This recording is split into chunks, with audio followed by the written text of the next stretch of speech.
Rain lashed against the attic window, mirroring the frantic rhythm of Anna's heart.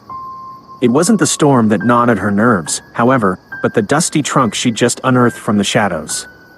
Its ornately carved surface whispered of forgotten tales, beckoning her closer. Her grandfather, an enigmatic recluse, had left strict instructions: touch not the trunk till the storm rages.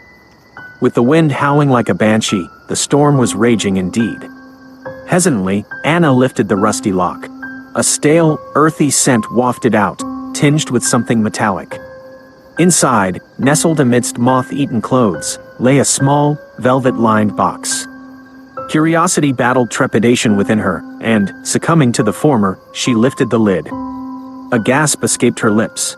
Upon velvet cushions rested a silver locket, intricately engraved with swirling symbols. Intrigued, she picked it up. It felt strangely warm in her palm, pulsating with an unseen energy. As she traced the design, a hidden clasp sprang open, revealing a miniature portrait inside.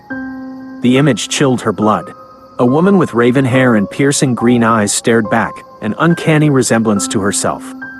But unlike Anna's warm brown eyes, this woman's held an unsettling emptiness.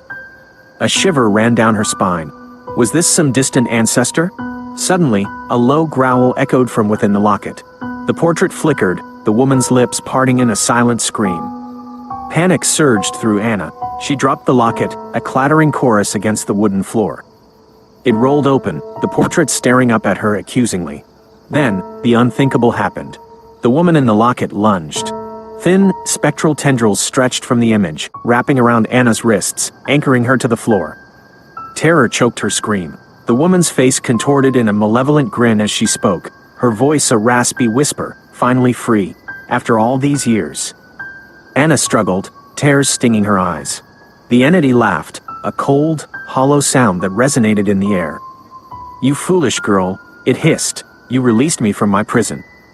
Now, your life force shall fuel my return." Just as despair threatened to consume her, Anna remembered her grandfather's words, whispered on his deathbed, "The blood of the innocent holds the key." A plan, desperate but hopeful, sparked in her mind. With a surge of adrenaline, she reached for the silver locket, her touch surprisingly steady.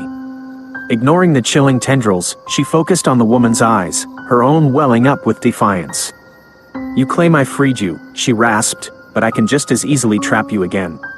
With a final push, she slammed the locket shut. The tendrils shrieked, dissolving into wisps of smoke.